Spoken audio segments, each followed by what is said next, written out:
एजाज साहब बहुत बहुत शुक्रिया वक्त देने के लिए। एजाज साहब, हमने देखा कि जुमे की सुबह इजराइल ने पहले ईरान पर हमला किया और भरपूर हमला किया, उनकी सीनियर मिलिट्री लीडरशिप को निशाना बनाया, उनके न्यूक्लियर जो इंस्टॉलेशंस थे उनको निशाना बनाया, जिसका जवाब भी कल रात ईरान ने दिया है।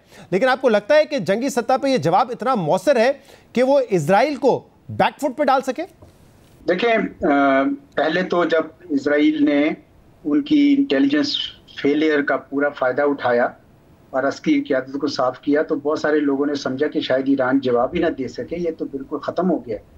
तो हमारे में से बहुत सारे लोग मेरे समेत ये कहते थे नहीं, ईरान एक रेजिलिएंट मुल्क है, ये कैसे हो सकता है, वो तो पिछले 45 साल से हालत जंग में है, तो वो कैसे इसको इतनी आसानी से करेगा। तो रात ही को जवाब आया। तो डिटेरेंस तो किसी हद तक एस्टेब्लिश हुई है, मैं आपकी बात मानता हूँ कि मुकम्मल तौर पर नहीं, अभी तो किसी हद तक हुई है, क्योंकि उसके फौरन बाद ही इसराइल ने कहा कि हम ये कर देंगे, तेहरान जला के रख देंगे, ये वो। और अभी जब मैं यहाँ पे जब हमारे से बात हो रही तो अभी मुझे खबरें आ रही हैं कि जी ईरान ने हमला भी किया है, उनके कुछ जहाज भी गिराए हैं। तो ये तो तनाज़ा थोड़ा तूल पकड़ेगा जी, नज़र यही आ रहा है कि ये तूल पकड़ता नज़र आ रहा है। और इतनी जल्दी और इतनी आसानी से Iran is not a walk over के इजराइल जो है वो कर ले। ठीक है, उसके पास एक लामतनाही सिलसिला है, अमेरिका की तरफ से इतनी सप्लाई लाइन है वेपन्स की, लेकिन ईरान की बहुत बड़ा मुल्क है, रेजिलियंस। और आपके लिए ये आपके ख्याल में क्या इजराइल के लिए सरप्राइजिंग होगा कि आयरन डोम का जिस पे उनका बहुत ज्यादा इन्हिसार है, उसके बावजूद कल मिसाइल्स गिरे हैं, तल अवीव में गिरे हैं जाकर? देखें, एक हाइपरसोनिक मिसाइल आए, ऊपर से आए, बैलिस्टिक मिसाइल तो आपको पता नहीं एक पॉइंट से ऊपर जाता है आसमान में फिर नीचे आता है। इस क्रूज मिसाइल तो फिर भी शायद रोक ले, बैलिस्टिक को रोकना इतना आसान नहीं होता, तो गिरे होंगे। अब ज्यादा जो इस वक्त साइकोलॉजिकल वॉरफेयर भी साथ चल पड़ी है, वो ये है कि इसराइल के अंदर जो लोग हैं वो खौफ हरास का शिकार हैं, कभी बंकर जा रहे हैं, कभी आ रहे हैं, इमरजेंसी लगी हुई। तो ईरान का की ख्वाहिश ये होगी कि थोड़ा तूल पकड़े ताकि वो लोग तंग आके नेतन्याहू को हटाएं। नेतन्याहू की भी शायद यही होगी कोशिश के एंटी एलिमेंट्स, जो एंटी रिजीम एलिमेंट्स हैं, हम उनको इतना बुखला दे कि वो रिजीम उनकी हटाने पर मजबूर हो। तो ये दोनों बैटल्स जो है ना साथ साथ चलेंगी। मेरे ख्याल में इसराइल ये बैटल हार सकता है अगर ईरान के पास वो कैपेबिलिटी है, वो इस्तात है जो उन्होंने कल दिखाई थी और आज भी सुना है कि जा रहे हैं मिसाइल वहां पे। तो अगर ये उनके पास हुआ, जिसकी मुझे काफी तवक्को है कि होगा, तो फिर तो मेरे ख्याल में इसराइल ने एक बहुत ही बड़ी गलती कर ली है, बहुत बड़ा मिस स्टेप किया है।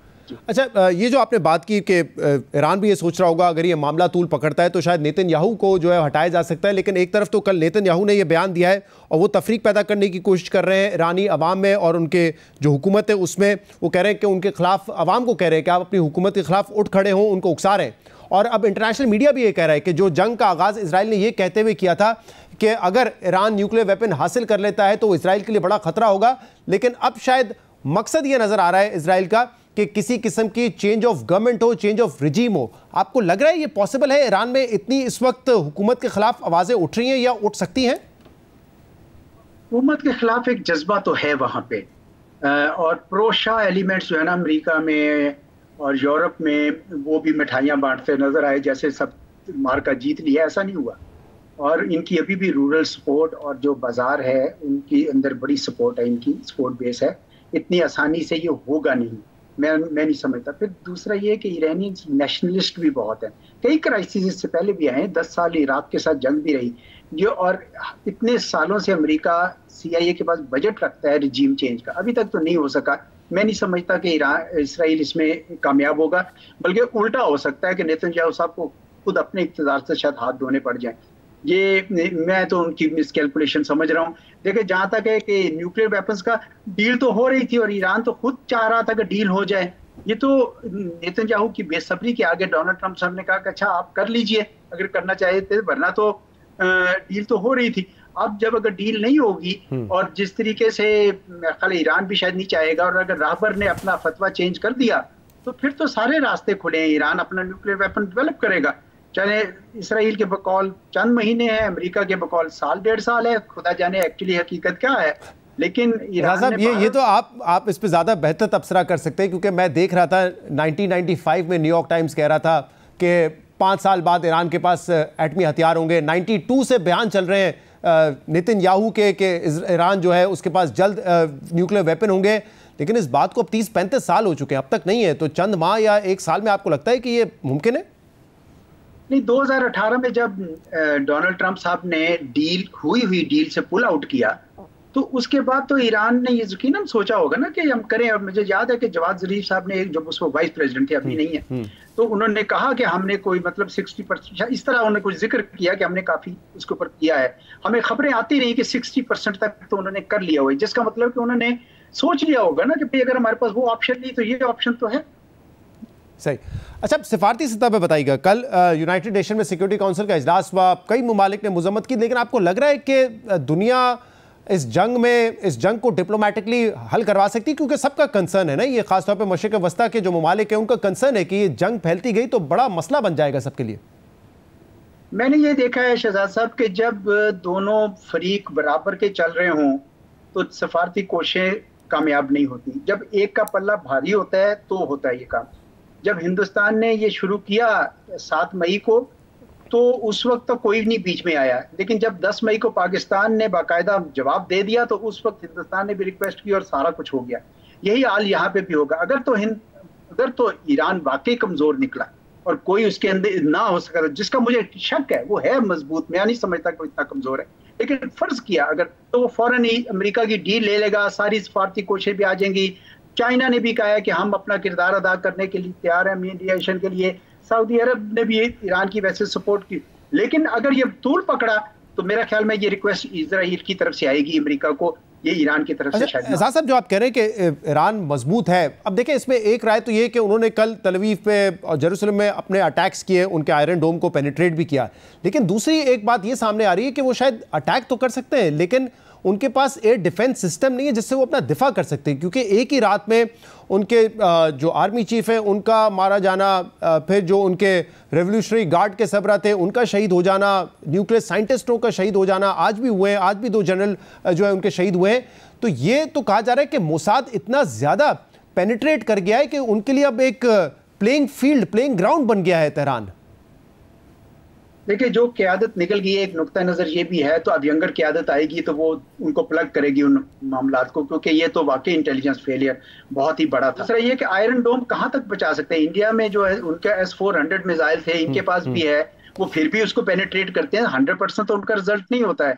ठीक है, ईरान के पास इस वक्त ये है, लेकिन ईरान की स्ट्रेटेजिक डेप्थ शहजाद साहब बहुत है। इतना बड़ा मुल्क है, उसका रकबा तो देखें ना आप, किस कदर बड़ा मुल्क है। तो इस वजह से इसराइल के पास अलबत्ता छोटा मुल्क है, अगर 2 बम हैफा में गिरे और 2 तल अवीव में गिरे रोज, तो देखें ना उनका क्या साइकोलॉजिकल कितना इम्पैक्ट आएगा। पहले वो बदनाम है पूरी दुनिया में, क्योंकि गाजा में जो उन्होंने किया है, तो जिस हॉलोकॉस्ट का ये जिक्र करते थे दंगे अजीम दोम के हिसाब से, तो वो तो उससे कई गुना ज्यादा तो जुल्म ढा चुके हैं। तो मैं समझता हूँ कि इस वक्त उनका साथी सिवाय अमेरिका के कोई नहीं है, या यूरोप के 1-2 मुल्क हैं साथी, वरना कोई भी मुल्क जो है उनको सपोर्ट नहीं कर रहा।